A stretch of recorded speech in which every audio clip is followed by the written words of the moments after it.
지난주부터 우리가 교회로서 이뤄야 할 가장 기본적인 순종의 모습이 어떠한 것인가 하는 것을 찾으면서 이 예배에 대해서 어, 배우고 있는데요.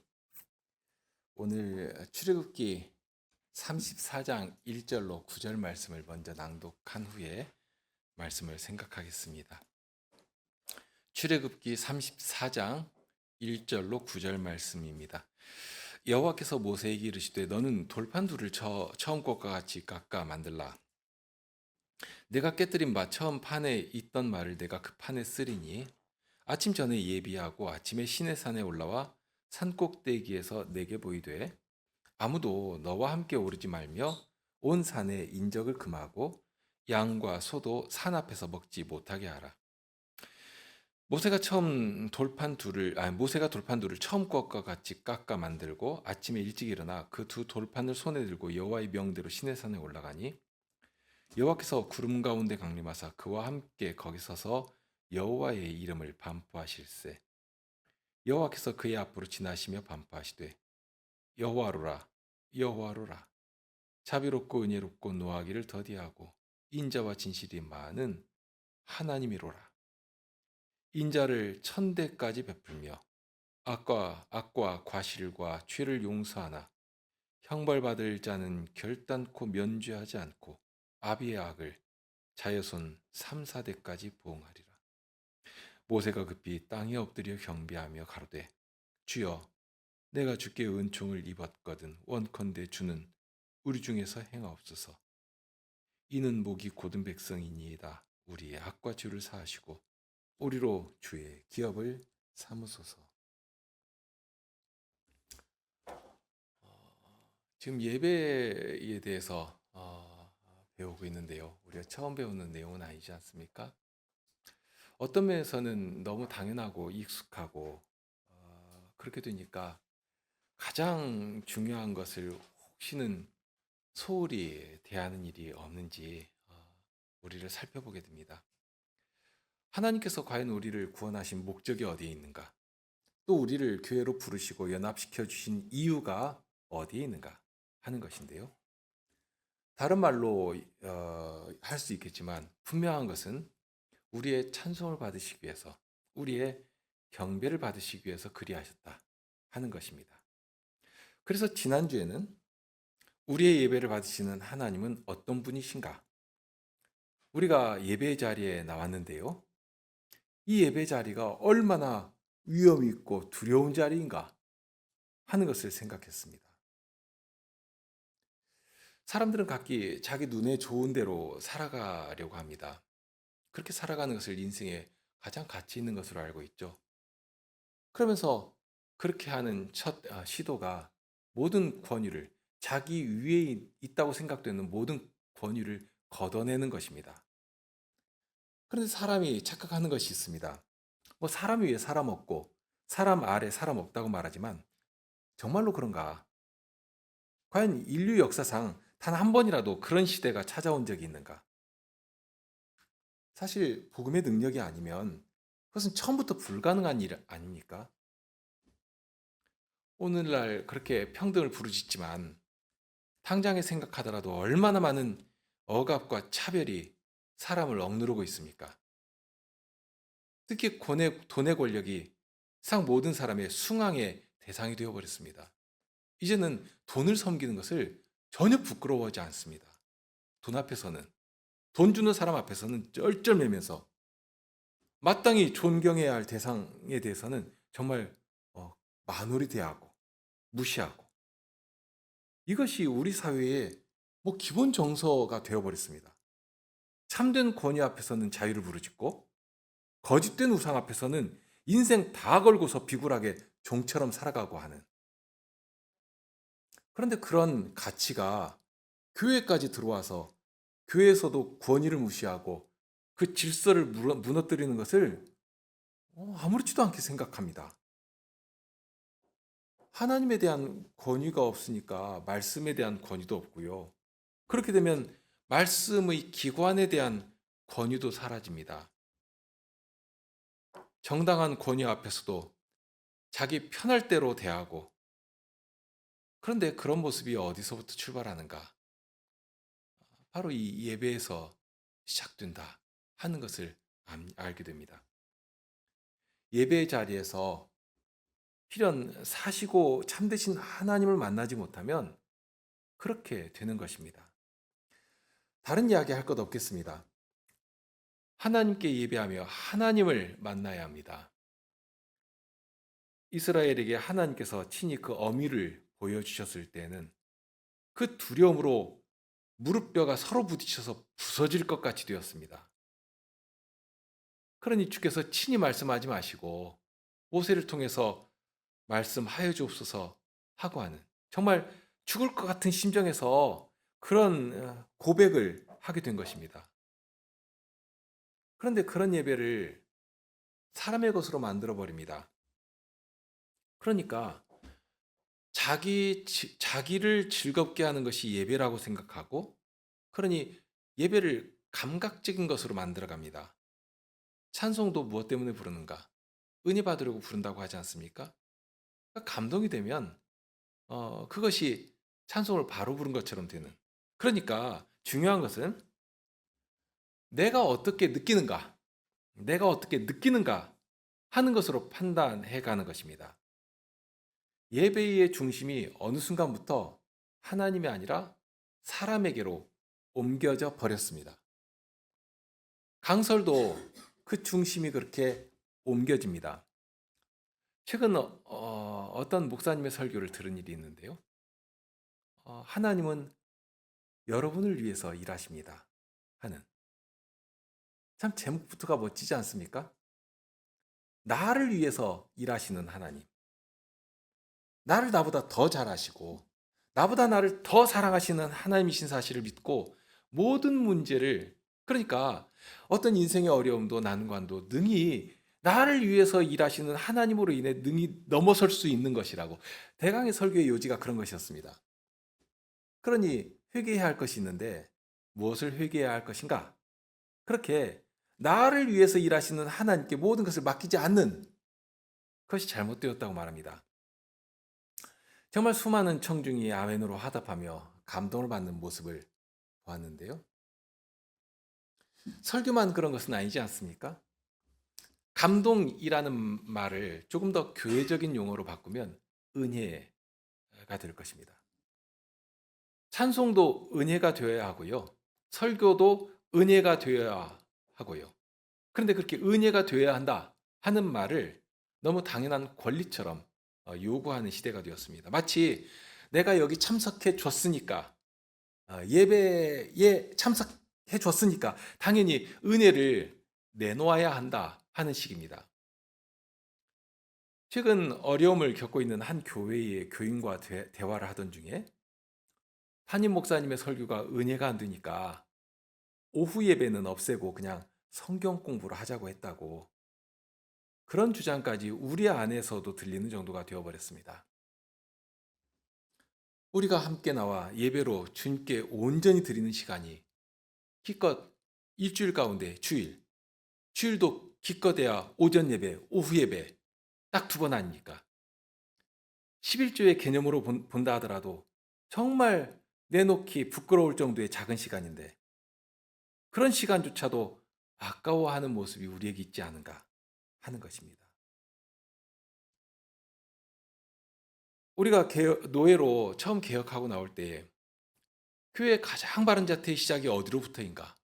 바로 이 예배의 개혁에서부터다. 실은 이것이 처음 루터나 칼빈이 종교 개혁을 하면서 처음부터 바라본 아주 중심 과제 아니었습니까? 예배 개혁에서부터다 하고 이 시대 가운데 거대하게 흘러가는 배교제 아래서 정말 그 목표 하나를 바라보며 개혁교회로 나온 것인데요. 어느덧 30년이 지난 오늘날 어떻게 그렇게 개혁의 정신이 정말 본질에서부터 허물어지고 후퇴하는 주장까지 나오는 그런 교회가 되어버렸는가? 다른 말을 할 것 없겠습니다. 사람은 처음부터 예배하는 존재로 지음받은 자들입니다. 하나님과 교제를 나누는 일이 어디에서 시작되는가? 바로 예배에서 시작됩니다. 하나님께서 이스라엘을 애굽에서 구원하실 때 무엇을 위해 불러내셨다 강조해서 알려주십니까? 하나님을 섬기라고 불러내셨다 하고 말씀하십니다. 섬기는 것이고 절기를 지키는 것입니다. 그러면서 저들을 총회라 또는 회중이라 이름하지 않습니까? 총회라는 말이나 회중이라는 말이 바로 그런 의미에서 출발합니다. 하나님께서는 개인 개인을 불러내시지만 또한 교회로 연합케 하셔서 회중으로 총회로 하나님을 섬기며 예배하도록 하십니다. 이 예배가 바로 회복되면 교회가 바로 서는 것이고요. 또한 우리 인생의 목적이 바로 설정되니까 우리의 사는 여러 모습들이 하나님께서 기뻐하시는 그 자리를 향해 움직여 나가게 되어 있는 것입니다. 이것은 유기적으로 그렇게 될 수밖에 없는 것입니다. 우리가 인생의 목적을 하나님께 영광을 돌리기 위해 살겠다 하는 그런 선한 마음을 품는 것이지만, 그러나 구체적으로 그러면 어떻게 해야 하는 것인가 하고 무슨 일을 정하고 나갈 때 우리가 갈피를 잡지 못하는 일이 참 많습니다. 그럴 때 가장 구체적으로 생각할 수 있는 그 기준점이 무엇인가? 바로 이 교회를 이루고 예배하는 일을 중심에 딱 놓으면 그 생각이 굉장히 선명해집니다. 과연 교회를 이루는 일에 유익한 것인가? 예배를 드리는 자리를 향해서 더 움직이는 것인가? 그러니 내가 예배하는 이 언약 회중 가운데 참여하는 그 일에 방해가 되는 것인가 아니면 유익이 되는 것인가 하는 것을 중심에 딱 두고 생각하면 우리는 훨씬 더 구체적인 생각을 할 수가 있게 되는 것입니다. 그런 예배를 드릴 때에 우리에게 있어야 할 가장 기본적이고 중요한 마음자리가 무엇인가 하면 첫째가 하나님을 경외하는 심정입니다. 거기에서 사랑도 나오고 기쁨도 나오고 하는 것입니다. 경외하는 심정이 없다면 그 모든 것들은 다 악하고 다 헛된 것입니다. 아무리 감동을 말하고 은혜를 말해도 우리가 감동을 말하지만 전에 문홍길 목사님도 자주 그런 예를 들었습니다만 드라마 보면서도 눈물 흘리지 않습니까?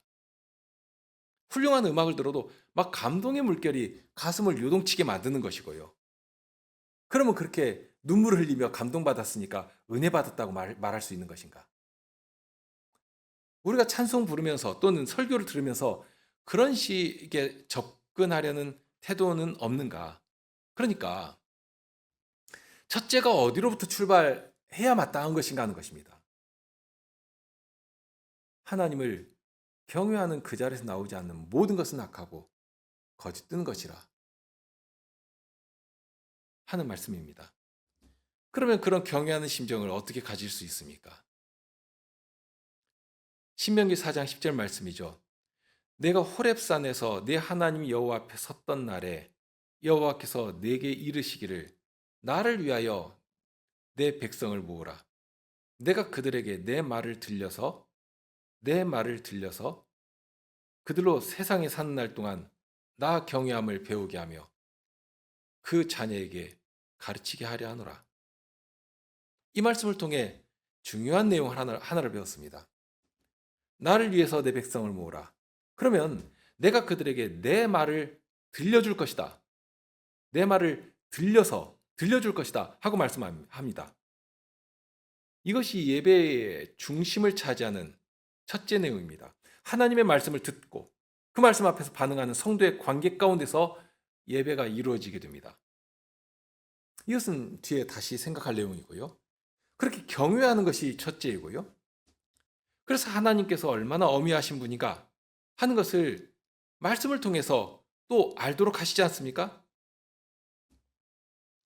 특히 구약에서도 그 증거가 나오지만 히브리서 12장의 말씀을 보면 그 사실이 너무나도 그림처럼 우리 눈앞에 펼쳐집니다. 히브리서 12장 18절로 29절 말씀을 다시 읽습니다. 너희의 이른 곳은 만질만한 불붙는 산과 흑운과 흑암과 폭풍과 나팔 소리와 말하는 소리가 아니라 그 소리를 듣는 자들은 더 말씀하지 아니하시기를 구하였으니 이는 짐승이라도 산에 이르거든 돌로 침을 당하리라 하신 명을 너희가 견디지 못하리라. 그 보이는 바가 이렇듯이 무섭기로 모세도 이르되 내가 심히 두렵고 떨린다 하였으나 너희가 이른 곳은 그러나 너희가 이른 곳은 시온산과 살아계신 하나님의 도성인 하늘의 예루살렘과 천만 천사와 하늘에 기록한 장자들의 총회와 교회와 만민의 심판자이신 하나님과 및 온전케 된 의인의 영들과 새 언약의 중보이신 예수와 및 아벨의 피보다 더 낮게 말하는 뿌림피니라. 너희는 삼가 말하신 자를 거역하지 말라. 땅에서 경고하신 자를 거역한 저희가 피하지 못하였거든 하물며 하늘로조차 경고하신 자를 배반하는 우리일까 보냐. 그때에는 그 소리가 땅을 진동하였거니와 이제는 약속하여 가라스 때 내가 또 한 번 땅만 아니라 하늘도 진동하리라 하셨느니라. 이 또 한 번이라 하심은 진동치 아니하는 것을 영존케 하기 위하여 진동할 것들 곧 만든 것들의 변동될 것을 나타내심이니라. 그러므로 우리가 진동치 못할 나라를 받았은즉 은혜를 받자. 이로 말미암아 경건함과 두려움으로 하나님을 기쁘게 섬길지니 우리 하나님은 소멸하는 불의심이니라. 신장 만물 위에 영광 가운데 계시며 불꽃 같은 눈으로 판단하여 가시고 모든 불의하고 더러운 것을 소멸하시는 분이십니다. 우리가 지금 그런 어미하신 하나님 앞에 나온 것입니다. 그럴지라도 우리가 죽지 않고 살아서 하나님 앞에 이르러 하나님께 예배 드릴 수 있는 그 근거가 어디 있는가? 오직 하나 아닙니까? 이 말씀에서 보이신 것처럼 우리 예수님께서 우리의 중보자가 되시고 또한 우리를 위해 뿌리신 그 속죄하신 피가 있기 때문입니다. 모세라도 두렵고 떨리는 마음 가운데 하나님께 나아갔습니다.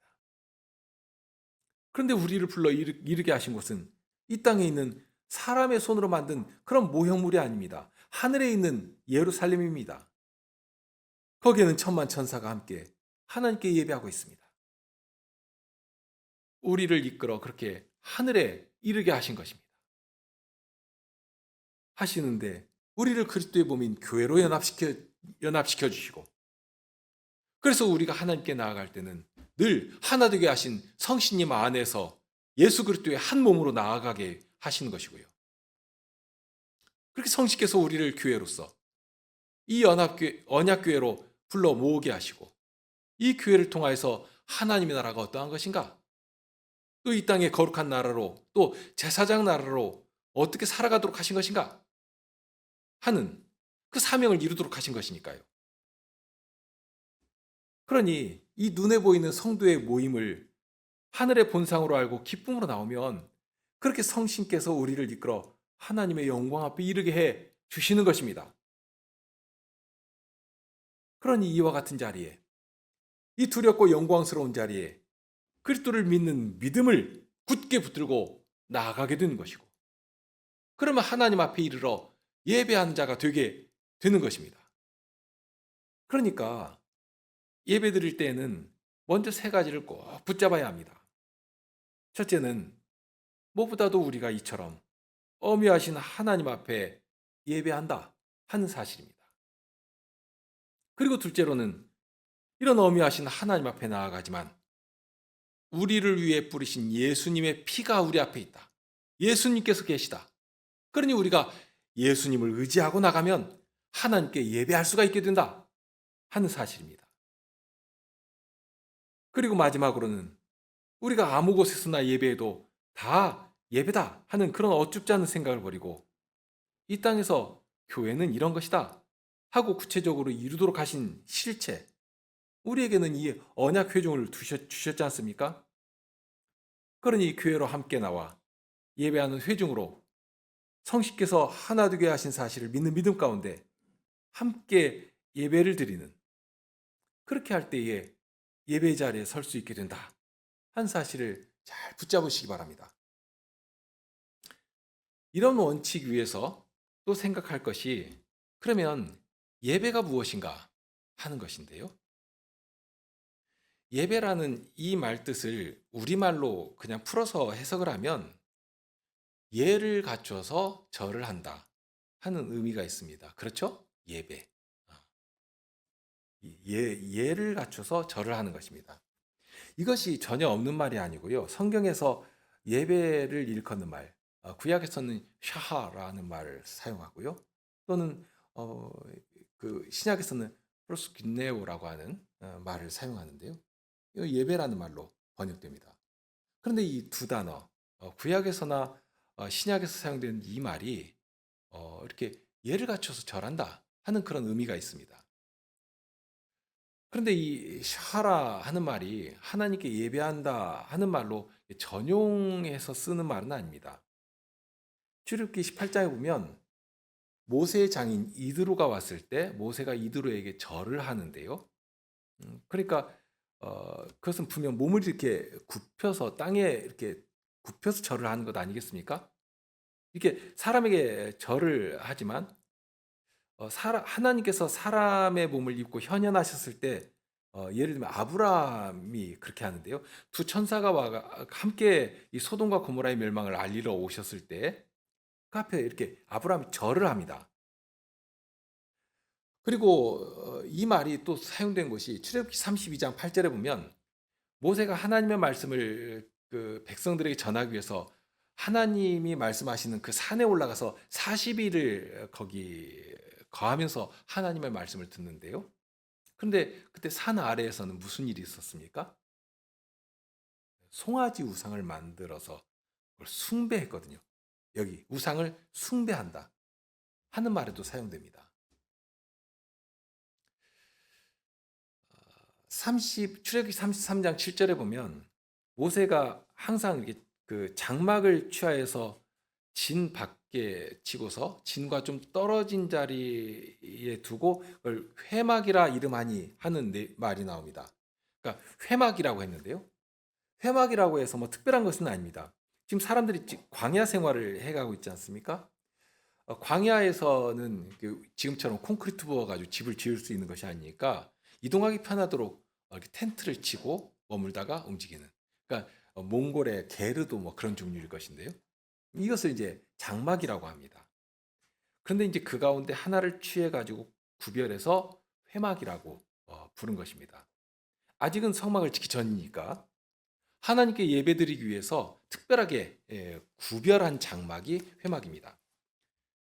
그리고 성막과 회막의 차이라고 하면 동일한 장소에 있지만 회막이라고 할 때는 하나님께 예배하는 무리가 중심이 됩니다.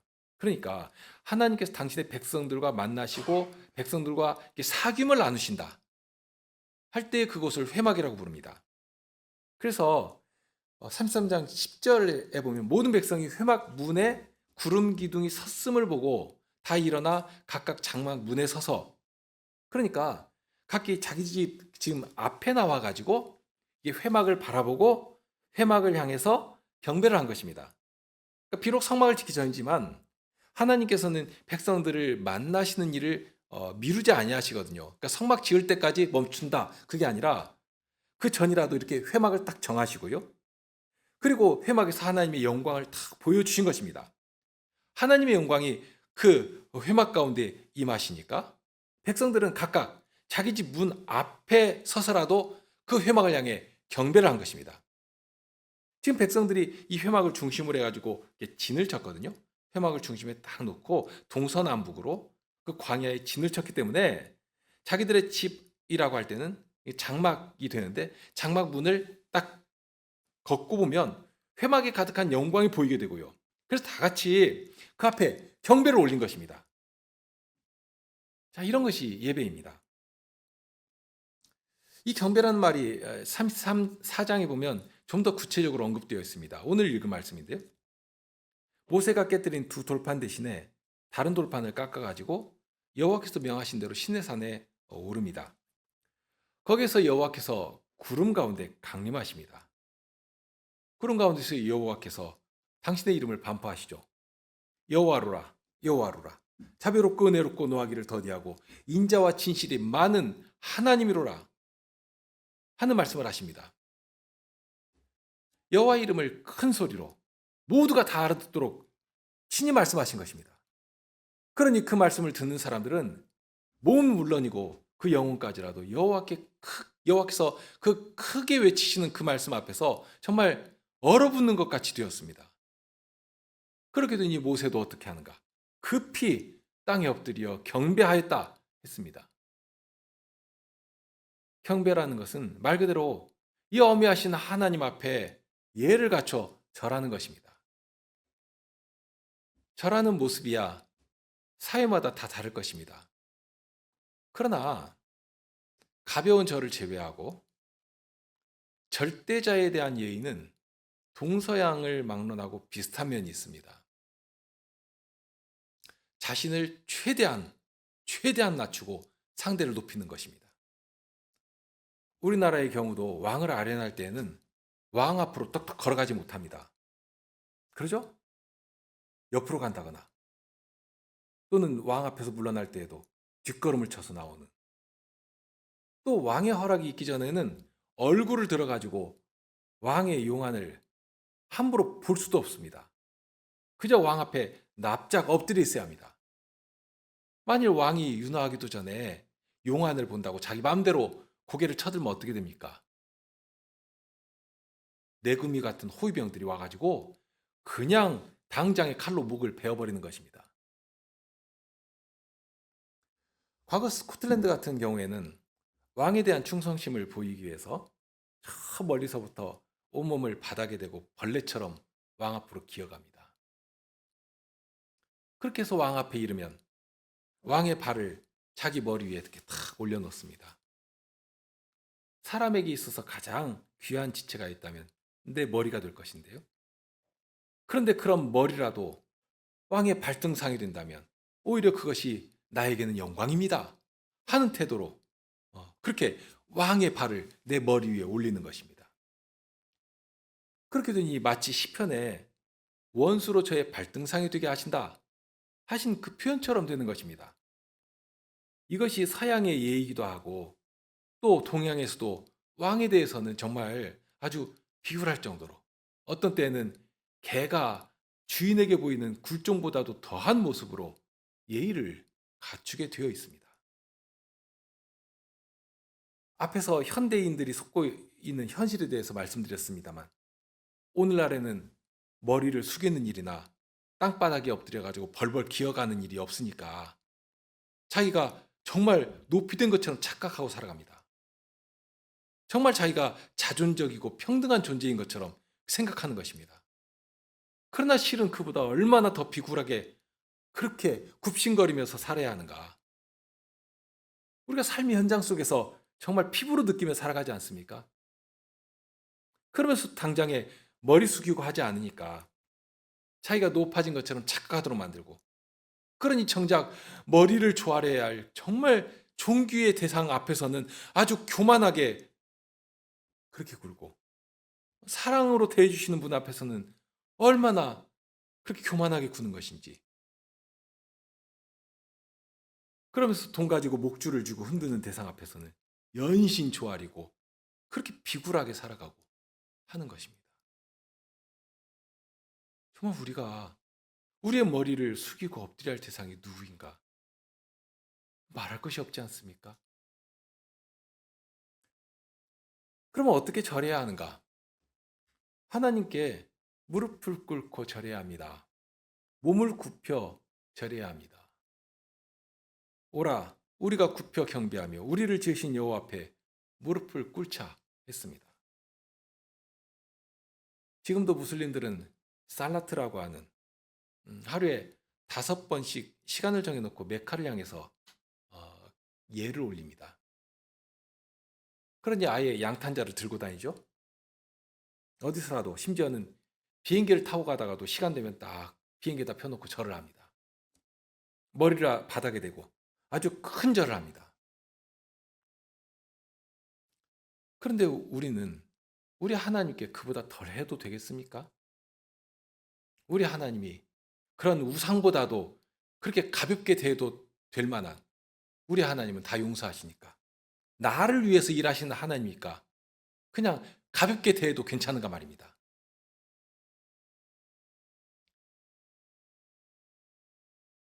다만 그러면 하나님은 영이신데 우리가 어떻게 하는 것이 절을 하는 것이고 어떻게 하는 것이 무릎을 꿇는 것입니까? 우리가 의자에 앉아서 편하게 예배를 하고 있는데요. 그러면 이 의자 다 치우고 바닥에 뭐라도 깔고 무슬림들이 하듯이 엎드려서 10번이고 100번이고 바닥에 몸을 대고 머리를 조아리고 그렇게 절을 하면 그것이 하나님께 예배하는 것이 되겠는가? 만일 그렇게 예배하도록 하셨다면 우리는 당장에 이 의자 다 치우고 바닥에 엎드려서 절해야 할 것입니다. 마땅히 그렇게 하겠죠. 그런데 우리 하나님은 영이시고 그러니 우리가 예배를 드릴 때는 우리의 몸을 바닥에 굽힌다고 그것이 저절로 절이 되는 것이 아닙니다. 예수님께서 분명히 알려주셨지 않습니까? 하나님께서는 어떤 자를 찾으시는가? 신령과 진정으로 예배한 자를 찾으신다 하셨습니다. 이 말씀에 대해서 우리가 자칫 추상적으로 생각하기 쉬운데요. 실물 교육으로 보여주신 구약의 예를 보면 도움이 많이 됩니다. 시편 95편 1절 이하에 보면 오라 우리가 여호와께 노래하며 우리 구원의 반석을 향하여 즐거이 부르자. 우리가 감사함으로 그 앞에 나아가며 시로 그를 향하여 즐거이 부르자. 대저 여호와는 크신 하나님이시오 모든 신 위에 크신 왕이시로다. 먼저 우리는 우리 예배를 받으시는 분이 우리 하나님이 어떤 분이신지를 바로 알아야 합니다. 하나님은 우리를 지으신 분이십니다. 우리는 그의 기르시는 양이십니다. 이 사실을 분명히 알고 그 사실을 나의 입으로 고백하며 힘있게 찬송해야 합니다. 정말 목이 뒤집어질 정도로 힘있게 찬송해야 합니다. 또한 그리스도를 통하여서 베푸신 은혜를 감사하는 심정으로 꼭 붙들고 그 말씀을 의지하며 하나님 앞에 나와야 합니다. 그렇게 될 때에는 이 시인과 같이 대저 여호와는 크신 하나님이시오 모든 신 위에 크신 왕이시로다 한 노래를 나의 노래로 부르며 하나님 앞에 나아갈 수 있게 되는 것입니다. 그러니 하나님이 어떤 분이신가를 바로 알아야 합니다. 예배는 일방적인 것이 아닙니다. 단어의 뜻에서도 분명하게 알 수 있지만 우리는 다른 누구도 아닌 하나님께 절하는 것입니다. 그러니까 우리가 절을 올리는 대상, 지금 보지도 못하고 듣지도 못하는 목석 앞에서 우상 앞에서 절하는 것이 아니지 않습니까? 사시고 참되신 하나님, 나를 사랑하시며 불러주신 그 하나님, 이제도 살아계시며 나를 붙들고 계시는 그 하나님 앞에서 절하는 것이니까 그 하나님이 누구신가? 그것을 알지 못하면 예배는 못하는 것입니다. 그러면서 예배는 상호 관계 속에서 이루어집니다. 당연하죠. 일방 사람만 그 앞에서 막 절하고 그러니 하나님은 사람이 절을 하든지 안 하든지 상관하지 않으신다면 그것은 예배가 아닙니다. 그것은 갈멜산에서 바알을 부르짖던 그 바알의 그 선지자들이 하는 그런 예배와 다름이 없는 것입니다. 사람들에게 그런 것 있지 않습니까? 하나님이 과연 이 예배를 받으시는가? 거기에 이렇게 초점이 가 있는 것이 아니라 그저 내가 예배한 자리에 참석했으니까 그러니까 예배한 것이다 하는 참석했다는 거기에 의미를 둬버립니다. 미신적으로 점점 변해가는 것인데요. 어떻게든지 주일날 이 예배한 자리에 와가지고 찬송도 부르고 헌금도 하고 내가 했다 하는 사실로 만족해버립니다. 그런데 만일 그렇게 정말 시간도 내고 돈도 내고 했는데 만일 하나님께서 안 받으시면 어떻게 됩니까? 안 받으셨으면 어떻게 되는가 말입니다. 그 모든 것이 정말 쓸모없이 되는 것입니다. 그러면 하나님께서 어떤 사람이 이 예배를 받으시는가? 예수님의 말씀처럼 진리이신 예수님을 의지하며 나아가야 합니다. 우리가 예배 시간에 드리는 그 목회 기도를 보더라도 그렇게 그리스도의 공효를, 구속의 은혜를 더욱 의지하는 이유가 거기에 있습니다. 그 믿음이 있어야지만 하나님께서 우리의 예배를 받아주시는 것입니다. 예수님을 믿는 믿음을 가지고 나가면 하나님께서는 예배하는 사람 하나하나를 만나시고 그 각자에게 필요한 은혜를 풍족히 내려주시는 것입니다. 앞에서도 인용했지만 신명기 4장 10절의 말씀처럼 내가 그들에게 내 백성을 모으라. 내가 그들에게 내 말을 들려서 그들로 세상에 사는 날 동안 나 경외함을 배우게 하며 그 자녀에게 가르치게 하려 하노라. 이것이 정말 중요한 예배의 요소거든요. 하나님께서는 친히 말씀을 들려주시고 그러면 그 말씀을 들은 자들은 어떻게 되겠습니까? 그 말씀 앞에서 반응하지 않을 수가 없는 것입니다. 이스라엘이 하나님의 엄유하신 말씀을 들을 때는 다른 말 할 것이 없었습니다. 우리와 우리 자손이 대대로 그 말씀을 지켜 행하겠나이다 하는 그런 고백이 막 그냥 절로 튀어나오는 것입니다. 그것은 지금도 동일하지 않습니까? 우리가 하나님의 말씀을 들었다면 이제 저와 저의 자녀는 대대로 그 말씀을 신실하게 지켜 행하겠습니다 하는 그런 고백이 나와야 하는, 그런 고백을 해야 하는 것입니다. 이것이 예배입니다. 하나님은 우리 하나님이시니까 하나님께 사랑하신 자들에게 친히 말씀을 들려주십니다. 그것을 언제 하시는가? 이 예배 시간에 하시는 것입니다. 참으로 지혜로우신 분이시죠.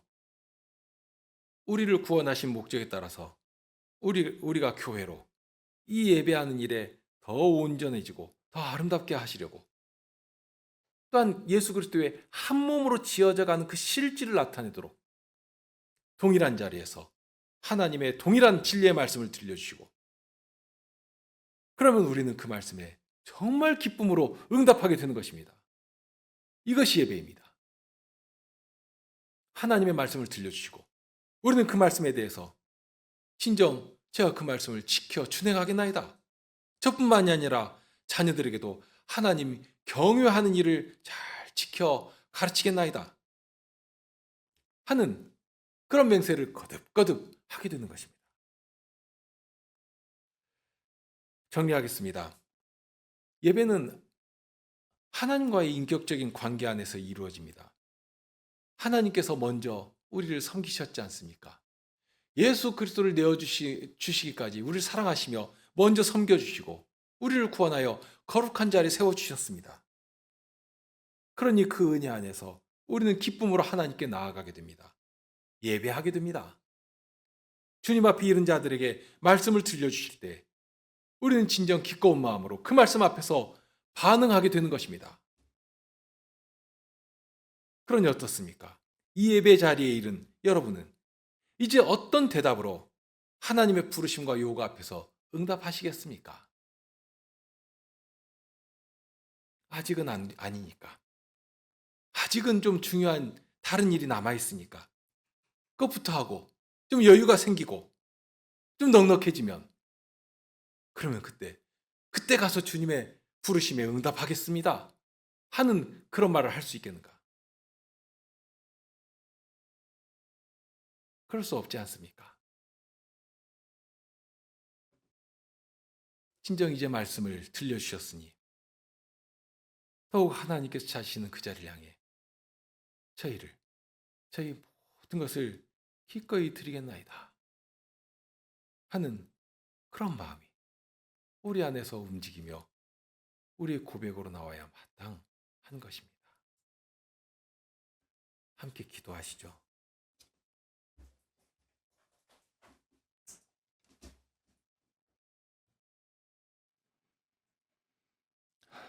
저희를 이런 복된 자리로 부르시고 하나님의 도성인 하늘의 예루살렘까지 이끌어 올리셔서 만대일을 하나님의 영광을 찬송케 하여 주십니다. 이제도 저희를 예수 그리스도의 그 뿌리신 피로 정결케 하시고 예배하는 회중으로 세워주셨사오니 예배드린 자답게 하나님을 아는 일에 더욱 자라가게 하시고 하나님을 닮아가게 하시고, 그러니 저희 예배가 더욱 질서 있고 더욱 공교해지게 하여 주옵소서. 무엇보다도 저희가 참으로 이 예배를 소홀히 하거나 인생의 가치에 있어서 둘째로, 셋째로 미뤘던 그런 일은 없는지 돌아보게 하시고, 제 인생의 가치와 목적, 그 사명이 바로 여기에서부터 출발하고 바로 이 자리를 향하여 있다 하는 사실을 저희 삶으로 실증해낼 수 있도록 저희 발걸음을 붙드시고 언제라도 예배의 자리로 인도하여 주옵소서. 잠시라도 소홀히 했던 저희 죄악을 용서해 주시고 주님께서 부르신 예배의 자리를 더욱 사모하며 주님께서 이 자리에서 베풀어 주시는 그 은혜로 만족하며 참된 기쁨을 누리는 그런 교회가 되게 하여 주옵소서. 우리 주님 예수 그리스도 이름으로 기도합나이다. 아멘.